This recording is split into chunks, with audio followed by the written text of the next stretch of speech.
recorrido a través de la carta a los Gálatas. En la entrega anterior vimos el fruto del Espíritu en la vida de la iglesia y concluimos que estamos llamados a restaurar al caído, a sembrar buenas obras y esperar la recompensa que solo Dios puede dar. Con esto en mente, quiero invitarles a imaginar la siguiente escena. Un turista visita un lugar histórico, profundamente significativo, un campo de batalla, un monumento o un sitio donde ocurrió una tragedia nacional. Algunos visitantes van y toman sus fotos rápidas, sonríen y las postean en las redes sociales. Y continúan sin mayor reflexión, mientras que otros se detienen, leen, escuchan y entienden el peso y sienten el peso de lo que ha sucedido en este lugar. Para algunos es un mero paisaje bonito, mientras que para otros es un recordatorio solemne que cambia su vida y su forma de ver la vida. Y mis hermanos, así ocurre con la cruz. Para muchos, aún dentro de la iglesia, la cruz no es más que un símbolo muy bonito, un adorno, un logo, un accesorio. Pero para Pablo y para todo creyente verdadero, la cruz tiene un peso real, una historia profunda y un sacrificio que debe transformar lo que somos. Hoy, al llegar al final de la carta a los Gálatas, Pablo nos llama a mirar a la cruz no como una decoración vacía, sino como una realidad que nos confronta, incomoda y cambia al creyente. Una cruz que implica padecimiento, que revela la gloria de Cristo y que produce en nosotros una nueva creación. Y esto lo vamos a ver en 3 movimientos del texto. Veremos la cruz y el padecimiento en los versos 11 al 12.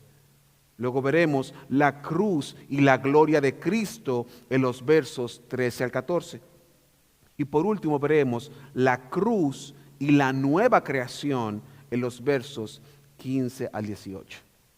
La idea que quiero que quede en sus mentes y en sus corazones, hermanos, es que Cristo es suficiente para hacernos una nueva creación por la gloria de la cruz.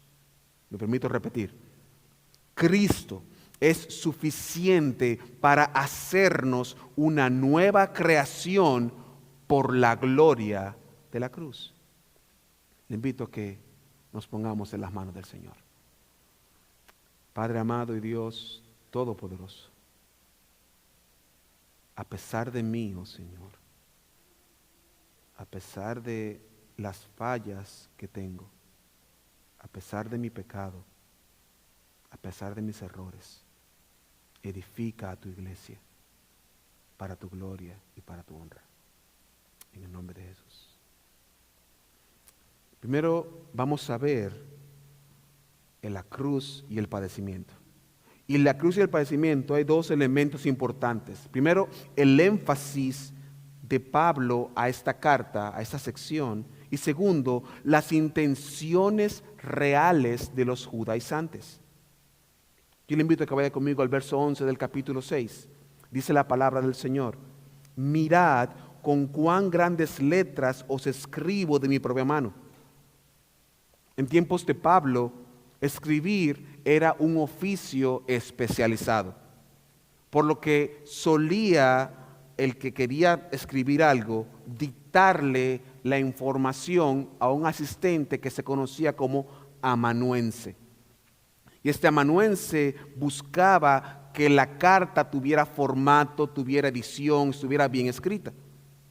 Y por lo general, para autenticar o validar esta carta, el autor escribía su nombre al final como si fuese una firma.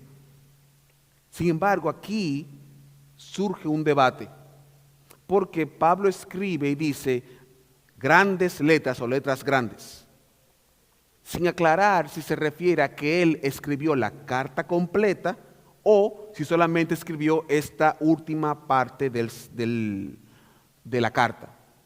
Y hay algunos que atribuyen al concepto de letras grandes a un tema de Pablo y su vista, que algunos sugieren que Pablo tenía algún tipo de problema visual y por eso escribe con letras grandes. Y eso es probable, otros sugieren que solamente fue para hacer un énfasis. Yo creo que es una combinación de ambas. Creo que Pablo sí pudo haber tenido algún tipo de problema visual, pero creo que la esencia es que Pablo quiere que pongamos atención a esta última parte. Y eso es importante porque es el cierre de la carta. Y lo que quiere Pablo resaltar aquí es a los judaizantes y su deseo de evitar el padecimiento. Vaya conmigo, por favor, al verso 11 y 12 una vez más. Pablo quiere argumentar lo que va a decir ahora. Y en esta argumentación lo que está buscando es sentar las bases de la salvación. Y él argumenta que la salvación es una obra de Cristo por medio de la fe. Y eso lo vemos primero en Gálatas 3, 1 y 12, 11 y 12, donde dice, y que por la ley ninguno se justifica para con Dios. Es evidente, porque el justo por la fe vivirá. Y la ley no es de fe, sino que dice, el que hiciere estas cosas vivirá por ellas. En este contexto, justificación significa declarado libre de culpa. Es decir, que es una persona inocente. Por eso, el capítulo 3, Pablo afirma que nadie puede alcanzar la inocencia por medio de la ley, sino únicamente por la fe. ¿Por qué? Por dos razones básicas. Primero, porque el propósito de la ley es llevarnos a Cristo. Gálatas 3:24. De manera que la ley ha sido nuestro ayo para llevarnos a Cristo a fin de que fuésemos justificados por la fe. Y número 2, por una incompatibilidad. Porque la ley elimina la gracia y la gracia elimina la ley. Capítulo 5, versos 3 y 4. Y otra vez testifico que todo hombre que se circuncida, que está obligado a guardar toda la ley. De Cristo os desligasteis, los que por la ley os justificáis, de la gracia habéis caído. En otras palabras, depender de la ley para salvación es problemático. Primero porque su propósito no es salvarnos, sino guiarnos a Cristo. Y además requiere de un cumplimiento perfecto, que es imposible para el ser humano. Incluso si alguien pudiera cumplir la ley sería incompatible con la gracia, pues confiar en la ley genera un orgullo humano que dice yo lo hice, y eso no es compatible. ¿Por qué? Porque toda la gloria, toda la honra, toda la alabanza se la debe llevar Dios. Y es por esto que Pablo quiere transparentar o dejar ver que los motivos de los judaizantes en Gálatas son motivos egoístas. Y el primer motivo egoísta que vemos es evitar el sufrimiento.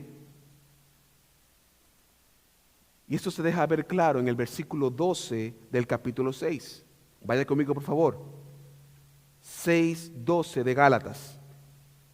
Todos los que quieren agradar a la carne, estos os obligan a que os circuncidéis, solamente para no padecer persecución a causa de la cruz de Cristo.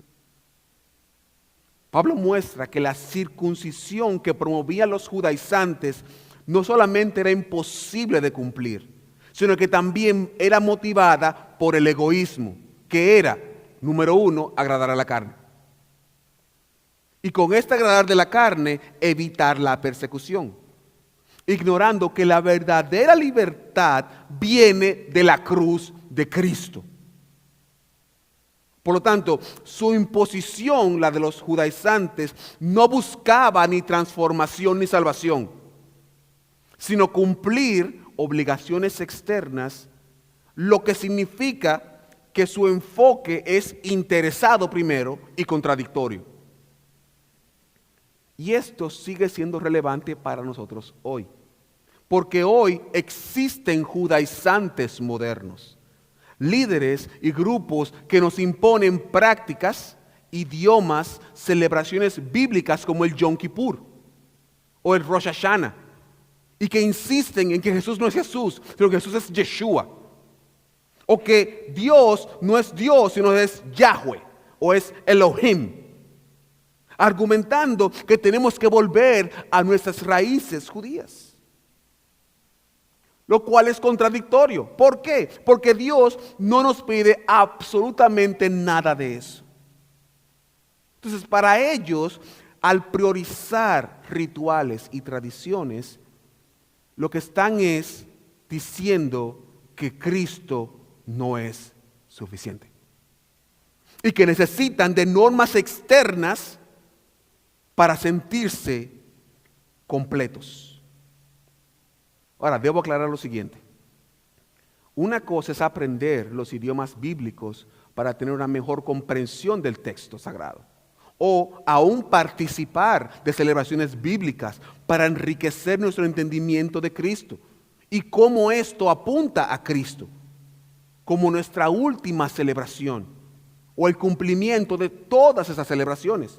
El problema está cuando dependemos de esas cosas para nuestra salvación. Y que ahora tenemos que ir a Israel y bautizar en el Jordán porque Cristo se bautizó en el Jordán. O tenemos que ahora comer pan sin levadura porque el otro se complica. El sacrificio de Cristo, hermanos y hermanas, nos hizo libres. Y esta libertad tiene un propósito claro. Vaya conmigo al capítulo 5, versos 13 y 14. Libertad. Dice la palabra del Señor. Porque vosotros, hermanos, a libertad fuisteis llamados. Solamente que no uséis la libertad como ocasión para la carne, sino servíos por amor los unos a los otros, porque toda la ley en esta sola palabra se cumple. Amarás a tu prójimo como a ti mismo. De manera que nuestra libertad tiene un propósito claro: amar y servir. Sin embargo, los judaizantes estaban utilizando la libertad con otro fin: obligar a los gálatas a circuncidarse, porque de esta manera ellos evitaban el padecimiento. Y esto es clave, porque hermanos y hermanas, la cruz de Cristo implica padecimiento. Y tenemos que entender que en el contexto de Pablo está hablando aquí de cargar una cruz. Y este cargar una cruz ahora es un elemento decorativo. Hay cruces de todos los colores, tamaños y sabores. Sin embargo, en el tiempo de Pablo, la cruz era un símbolo de deshonra y de maldición. Gálatas 3:13. Cristo nos redimió de la maldición de la ley, hecho por nosotros maldición. ¿Por qué? Porque escrito está: maldito todo el que es colgado de un madero. De manera que el cristianismo de manera natural implica que no seamos la monedita de oro que le gusta a todo el mundo. Ser cristiano implica que usted no va a caer bien siempre. Como le explica un comentarista sobre la cruz en el siglo I, dice: de hecho, la palabra latina crux era considerada una expresión tan cruda que ningún romano educado la pronunciaría en público.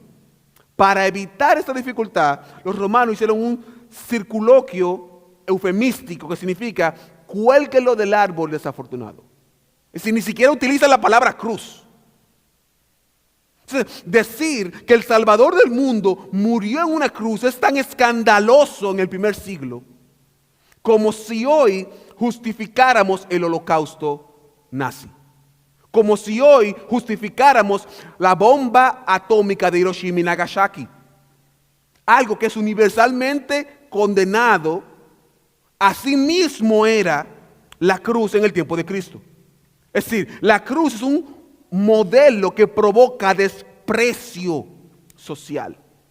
Y Pablo señala que los judaizantes lo que querían evitar era eso, el repudio social.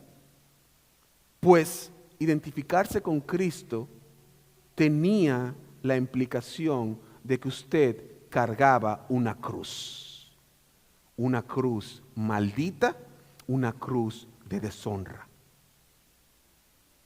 Y aunque en Occidente no enfrentamos la persecución del primer siglo, sí vivimos presiones culturales que buscan moldear el evangelio.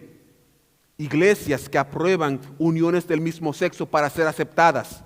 Movimientos feministas cristianos, entre comillas, que redefinen el rol de la mujer. O grupos socialistas cristianos que convierten el mensaje del evangelio en una lucha de clases. Estas son nuestras circuncisiones modernas, que afirman que si no seguimos estas pautas, no estamos siendo verdaderos cristianos. Porque Dios es amor. Pero, como advierte Pablo, detrás de estas adaptaciones se oculta realmente el deseo de evitar ser perseguidos.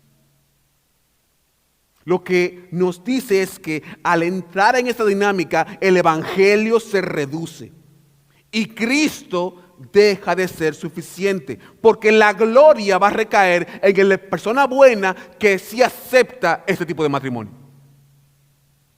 Porque ahora yo soy el chévere, porque el chévere es que usa bandera tricolor o cuatricolor. Hermano y hermana, permítame decirle que la cruz implica padecimiento. Y este padecimiento algunos lo sufren de manera física, como hermanos y hermanas que están en lugares inhóspitos para el evangelio. O en el caso nuestro, cuando sufrimos de manera social, siendo rechazados, burlados y hasta segregados. Es común ver en las series de Hollywood que el cristiano es el atrasado. Es común ver que el homosexual es el genio. Es común ver que el cool es el que tiene muchas mujeres. Es interesante ver que el bueno es el que mata a mucha gente. Y el que decide no hacer lo malo es el tonto. Y ese es usted y ese soy yo. Y la manera en que Pablo responde a los judaizantes es contrastando la gloria de la carne con la gloria de la cruz.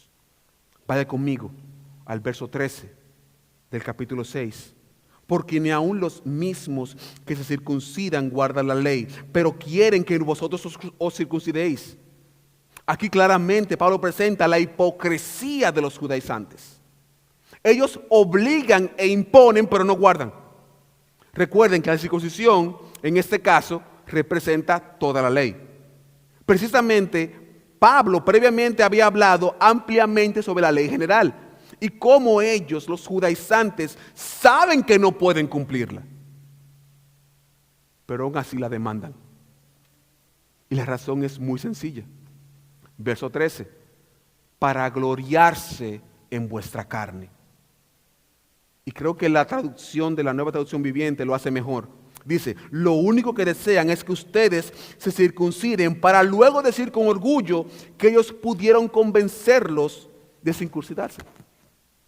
En otras palabras, la hipocresía de los judaizantes se revela en que no solamente evitan la persecución, sino que se enorgullecen de que convirtieron a estos, que estuvieron dispuestos a promover algo que ellos ni siquiera creían.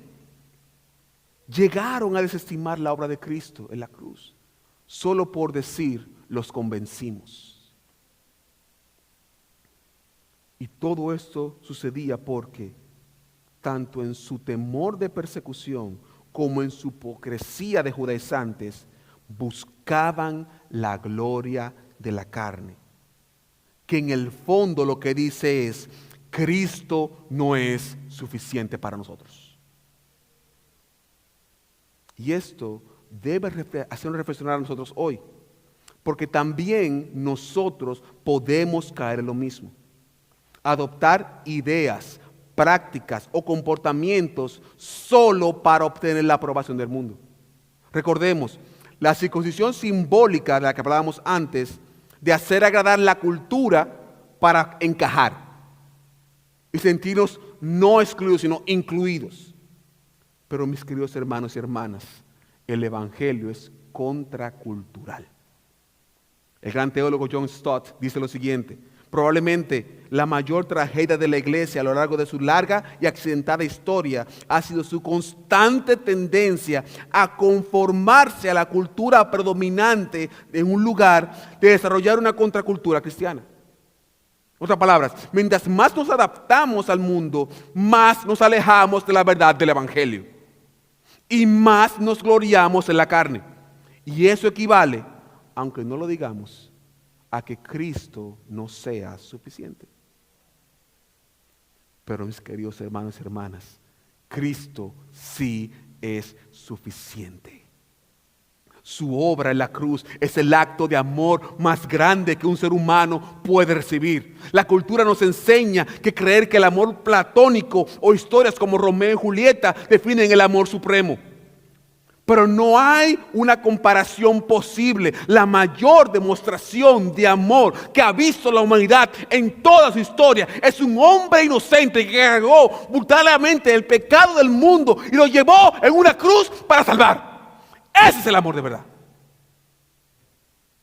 No es que Romeo y Julieta no se pueden dar un besito. No es que uno muere envenenado y otro se da un tiro. No. En la muestra de amor es un inocente, puro, limpio, hermoso, que da su sangre por ti y por mí, hermano. Ese es el amor. Y ahí es que se revela la gloria de la cruz. Vaya conmigo al verso 14. Pero lejos esté de mí gloriarme, sino en la cruz de nuestro Señor Jesucristo. Pablo quiere establecer una diferencia clara con los judaizantes. Él no busca gloriarse de seguidores ni de reconocimiento humano. Su única gloria es la cruz de Cristo, por medio del cual Él recibe vida eterna. Y es impactante que así sea, porque Pablo sabía perfectamente que la cruz es un símbolo supremo en su tiempo de humillación, desprecio. Es una muerte, escúcheme bien, horrenda, dolorosa y vergonzosa. El condenado tenía que cargar el madero de su ejecución y era expuesto desnudo, burlado, agredido y finalmente clavado en una posición que hacía casi imposible respirar, provocando una muerte lenta, agónica. Sin embargo, esa misma cruz, ese instrumento de vergüenza, es para Pablo la razón de su gloria, porque en ella Él ganó su redención. Un estudio publicado en South African Medical Journal dice lo siguiente: la muerte generalmente, hablando sobre la muerte de la cruz, la muerte generalmente después de 6 horas a 4 días, 6 horas a 4 días, se debía a múltiples factores. Las secuelas de la flagelación, hemorragia, deshidratación y dolor. Pero el factor más importante era la asfixia progresiva causada por la alteración del movimiento respiratorio. En otras palabras, la cruz representaba la muerte más horrenda y vergonzosa que Pablo plantea aquí como un absurdo. ¿Cómo voy a gloriarme en la muerte más horrenda del mundo? Pero cuando Pablo mira a la cruz, él no mira lo horrendo. Él mira la vida eterna. Él mira la nueva creación. Él entiende que esta cruz es el escenario perfecto para la redención. ¿Por qué? Porque todo cambió en esa cruz. Por lo tanto, la persecución, no agradar al mundo, vale nada para Pablo, porque ese día en esa cruz murió el ser más hermoso por mí. Por eso esa cruz, como dice el himno, oh, yo siempre amaré esa cruz, Porque en sus triunfos mi gloria será. Y algún día, en vez de una cruz, mi corona Jesús me dará. Esa cruz, hermano, representa el antes y el después de su vida. Representa la eternidad con la condenación.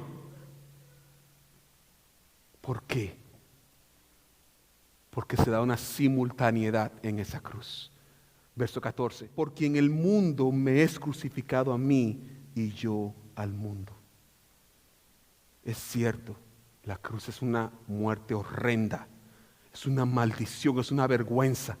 Pero precisamente esa cruz de Cristo, donde nosotros somos crucificados, que significa que somos muertos al mundo, pero vivos para Dios. ¿Qué significa esto? Que cuando nos gloriamos en la cruz y morimos al mundo, podemos soportar la persecución y resistir a quien intenta pervertir el evangelio con las circuncisiones modernas. Podemos decir con firmeza: no, porque yo morí en la cruz de Cristo. No, porque Cristo murió por mí. Pues yo te pregunto, hermano y hermana, ¿estás crucificado con Cristo? Has muerto al mundo, a sus influencias negativas. ¿Te has dado cuenta de que ya tú no vives para el mundo, sino para Cristo? Puedes decir como Pablo, verso 20 del capítulo 2, con Cristo estoy juntamente crucificado. Aleluya. Y ya no vivo yo, mas vive Cristo en mí. Y lo que ahora vivo en la carne, lo vivo en la fe del Hijo de Dios, el cual me amó y se entregó a sí mismo por mí. Ya no vivo yo. Cristo vive en mí. ¿Puedes decir eso, hermano? Te pregunto una vez más, ¿estás crucificado juntamente con Cristo? ¿O todavía sigues viendo a la cruz desde abajo? ¿O sigues viendo la cruz y burlándote de ella? Estás crucificado juntamente con Cristo. ¿Ves en la cruz la gloria manifestada de Cristo? ¿Has muerto al mundo? ¿O estás abajo burlándote de Cristo? Si estás crucificado juntamente con Cristo, entonces tu reacción a la cruz es con la nueva creación. Pablo está cerrando su carta y quiere hacerlo dejando claro la idea de la nueva creación. Y lo va a hacer con 3 elementos claves. Primero, la superioridad de la nueva creación. Luego, la bendición de la nueva creación. Luego, la validación de la nueva creación. Y por último, la cerrará con la bendición final a la nueva creación. Veamos primero cuál es la superioridad de la creación. Verso 15. Porque en Cristo Jesús ni la circuncisión vale nada, ni la incircuncisión. Pablo vincula este verso con la idea anterior de crucificado con el mundo, porque al hacerlo elimina 2 realidades particulares. 1, la circuncisión y la incircuncisión. Es decir, esto explica que el que se circuncida como el que no lo hace, si no viene a Cristo, no es salvo. Ambos necesitan a Cristo. Ambos deben ser salvos, circuncidados o incircuncidados. Y esto es clave porque todo intento de salvación fuera de Jesucristo es vano. No tiene sentido. ¿Por qué? Porque la persona tiene que ser una nueva creación. Verso 15. Tiene que ser una nueva creación. ¿Y qué implica esto? Segunda de Corintios 5:17. De modo que si alguno está en Cristo, nueva criatura es. Las cosas viejas pasaron, he aquí, todas son hechas nuevas. En otras palabras, morir a lo viejo y nacer a lo nuevo es la nueva creación. Hermanos y hermanas, la grandeza de la nueva creación es que todas las cosas son renovadas. Ya no estamos sujetos a la ley ni obligados a ser circuncidados, porque lo viejo ya pasó. Todo es hecho nuevo. Y así, como todo es hecho nuevo, somos bendecidos como nueva creación. Verso 16. Y todos los que anden conforme a esta regla, paz y misericordia a ellos y a Israel de Dios. Noten el lenguaje de Pablo. Él alude a andar, y como vimos en entregas anteriores, andar en este contexto es seguir los trazos de otra persona. Que cuando seguimos de manera lógica el texto, veremos que es seguir al Espíritu Santo, como se ve en el 5:16, que se traduce en mantenerse en la fe que originalmente recibimos. Y a estos que se mantienen en la fe habrá paz y misericordia. David Platt y Tony Merida dicen lo siguiente: su bendición de paz y misericordia es lo opuesto a la maldición que deseaba para aquellos que enseñaban falso evangelio. El pueblo centrado en el evangelio debe ser un pueblo que dispensa misericordia y disfruta paz. En otras palabras, la bendición del evangelio contrasta el anatema del capítulo 1. El evangelio no te no te maldice. El evangelio te bendice. Y un tema particular que se da en este texto es Israel. Y aunque yo preferiría no hablar de eso, pero está en el texto y hay que hablarlo. Que es la controversia de Israel de Dios. Que algunos sugieren que se considera una unidad distinta al ellos que vemos en el mismo versículo. Y el debate es un debate complejo. Algunos consideran al pueblo de Israel actual como un pueblo especial con un trato divino. Otros lo rechazan completamente y algunos hasta sostienen que la iglesia reemplaza a Israel. Sin embargo, al analizar la carta de Pablo, parece que el Israel de Dios no se refiere a la nación física, sino al pueblo de Dios. Aquellos que justificados por la fe en Cristo, incluyendo a los creyentes israelíes o no, esto se ve de manera más clara en el capítulo 3, verso 16, en donde la promesa de Abraham se cumple en Cristo, o en el 4:26, donde habla sobre el Israel de arriba. Entonces, si observamos el contexto de la carta, el problema que está tratando Pablo, queda claro que el punto central de la circuncisión, el símbolo, la puerta de entrada es para el pueblo de Israel. Mientras que el Israel físico en la época de Pablo exigía la circuncisión, el Israel de Dios no requiere eso. El Israel de Dios solamente requiere fe. Entonces lo que está diciendo Pablo es que el Israel de Dios tiene una nueva circuncisión que es la fe. Ahora bien, la pregunta que surge es, y esta es la pregunta que uno como que quiere evitar: ¿qué hacemos con Israel? El primero es que tenemos que reconocer que Dios tiene un pacto con esta nación. Y hay promesas que aún están pendientes de cumplimiento. Pero la tarea de la iglesia no es definir el papel histórico o político de Israel. La palabra nos enseña que Israel tiene un velo y que la salvación de los gentiles provocará a celos a ellos para que ellos vengan a la fe, como dice Romanos capítulo 11. Eso significa que como iglesia no debemos otorgar a Israel un trato especial en la gran comisión, sino verlos como un pueblo que necesita la predicación del evangelio. Porque el evangelio no le importa de qué país sea usted. Lo que le importa es que usted crea en Jesucristo. Y ahí se incluye a Israel.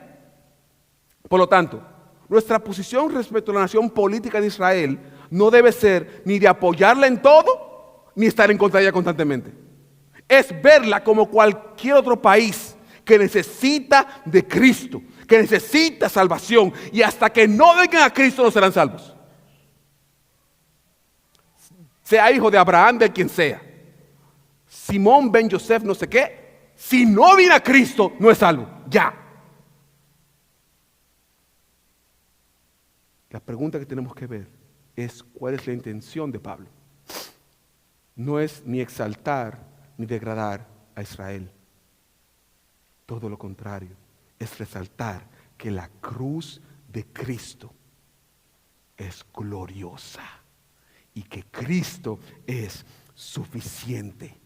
Y es por esto que Él valida la nueva creación. Verso 17, de aquí en adelante, nadie me cause molestia, porque yo traigo en mi cuerpo las marcas del Señor Jesús. Probablemente sea uno de los versos más intrigantes de Pablo. En otras cartas, él defiende su ministerio apelando al llamado de Dios que hubo en Damasco, como se ve muy claro en el libro de Hechos. Pero aquí recurre a algo distinto llamado las marcas de Cristo. Y la palabra que utiliza en griego es estigmata, que viene la palabra estigmatizar, que significa en nuestro contexto deshonra y marcas. Y en la Edad Media y aún en tiempos modernos hay algunos que han interpretado que el término de manera literal afirma que la persona recibe físicamente las heridas de Cristo. Y históricamente se han registrado unos 20 o 25 personajes que han tenido estas supuestas marcas de Cristo. Y el más famoso de todos es San Francisco de Asís. Sin embargo, no existe evidencia histórica de que Pablo sufriera las famosas marcas de Cristo o las heridas de Cristo. De hecho, la idea de estigma en el siglo I está más vinculado a cicatrices. Y los estigmas actuales están más reportados a literalmente gente sangrando. Por lo tanto, no hay conexión con lo que estamos hablando de los estigmas que se conocen ahora con lo que está hablando Pablo aquí. Es por eso que no podemos ver los textos de la Biblia de manera aislada. Tenemos que verlo en su contexto inmediato y en el contexto de la palabra en general. Entonces, cuando vemos el contexto del libro, lo que vemos es que la circuncisión era una marca que validaba la pertenencia al pueblo de Dios. Algo que era un orgullo para los judaizantes. Pero en el caso de Pablo, su orgullo no es tener la marca de la circuncisión, sino la marca del padecimiento de Cristo. Recordemos que tenemos que marcar esto en el contexto del mismo libro y de la Biblia completa. Es decir, las marcas de Pablo es la persecución que él ha sufrido, que es la persecución que quieren evitar los judaizantes. Por lo tanto, él dice, nadie me moleste porque yo sí he sufrido esto. Y nadie mejor que Pablo, hermanos, para esto. Segunda de Corintios 11, 24 al 28. Miren qué maravilloso resumen tiene Pablo. De los judíos, 5 veces he recibido 40 azotes menos 1. 3 veces he sido azotado con vara, 1 vez apedreado, 3 veces he padecido naufragio, 1 noche y 1 día he estado como náufrago en alta mar, en caminos muchas veces, en peligros de ríos, peligros de ladrones, peligros de los de mi nación, peligros de los gentiles, peligros de la ciudad, peligros en el desierto, peligros en el mar, peligros en el falsos hermanos, en trabajo y fatiga, en muchos desvelos, en hambre y sed, en muchos ayunos, en frío y en desnudez, además de otras cosas. Lo que sobre mí se agolpa cada día, la preocupación por todas las iglesias. ¿Usted cree que Pablo estaba marcado?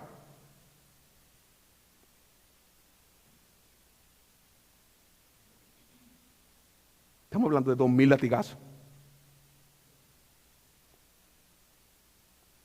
Sabroso, ¿verdad?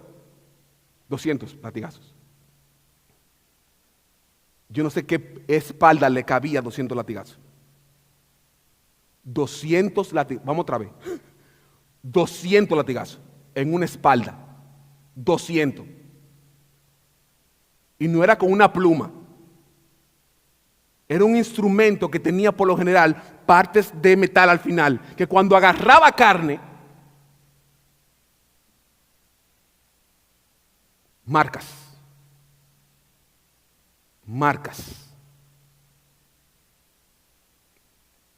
¿Ven el paralelismo que hace Pablo?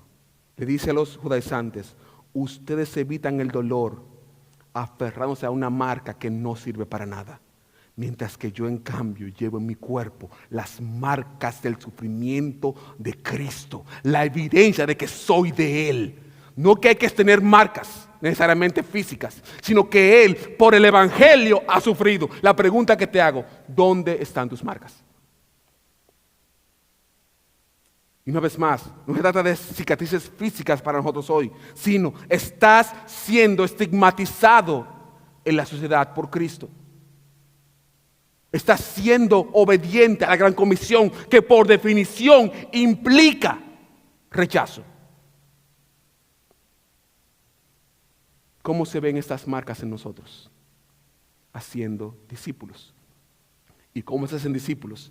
Predicando el Evangelio y enseñando a guardar todo lo que Cristo mandó. ¿Cuántos discípulos tienes?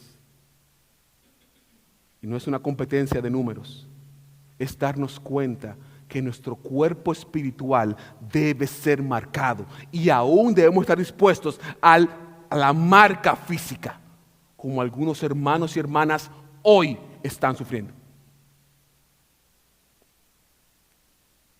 Pero tenemos una garantía de una bendición final. Verso 18. Hermanos, la gracia de nuestro Señor Jesucristo sea con vuestro espíritu. Amén. Hermanos y hermanas, la gracia de Cristo está con nosotros. Su promesa de acompañarnos todos los días no ha terminado. Su gracia está con nuestro espíritu. Y Pablo termina con una palabra que sella toda la carta. Amén. Amén es de esas palabras, igual que aleluya, que hemos incorporado, que se pronuncia exactamente igual en todo el mundo. Lo que está diciendo aquí Pablo es, yo sello esto, como se diría ahora, lo declaro, lo sello con un amén. Dios está con nosotros, hermanos.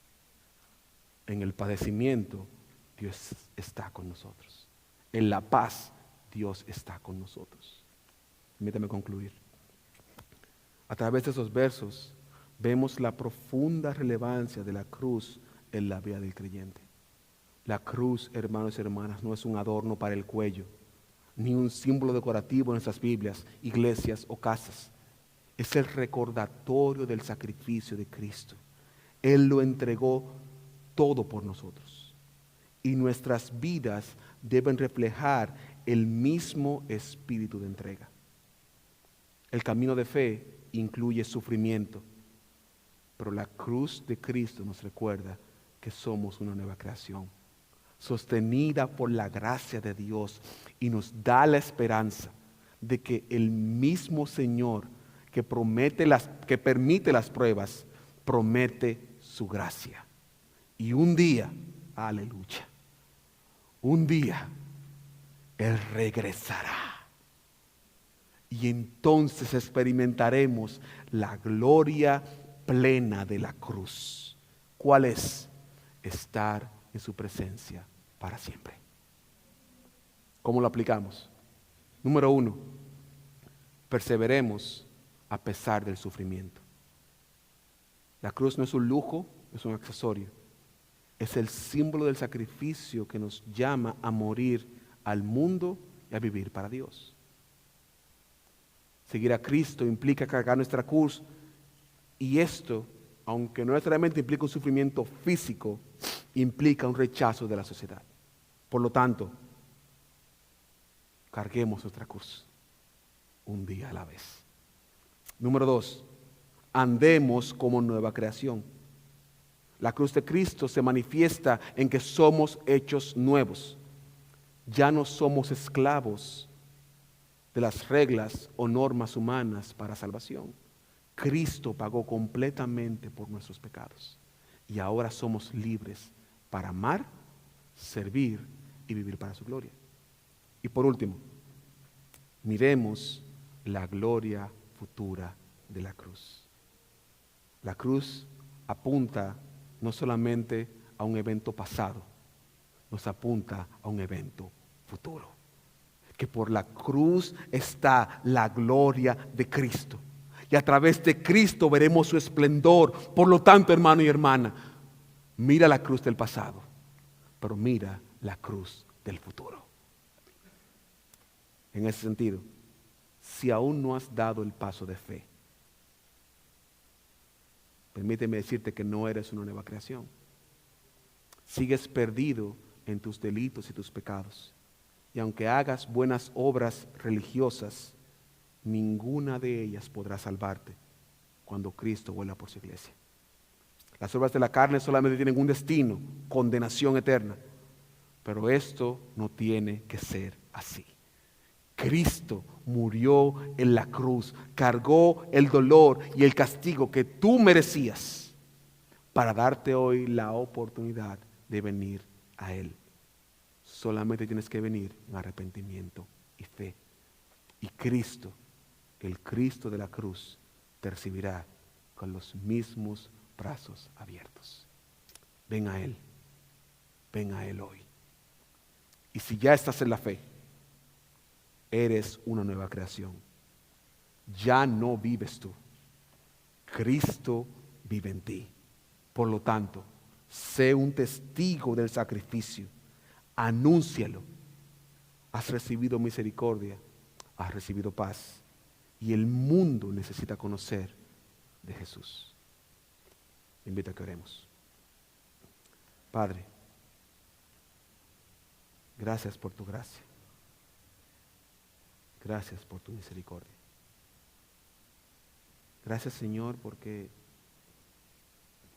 la cruz nos muestra dos destinos. El destino pasado que nos salva y el destino futuro que nos redime. Oh Señor, ayúdanos a amar esta cruz. Que en el triunfo de esta cruz veamos la gloria futura.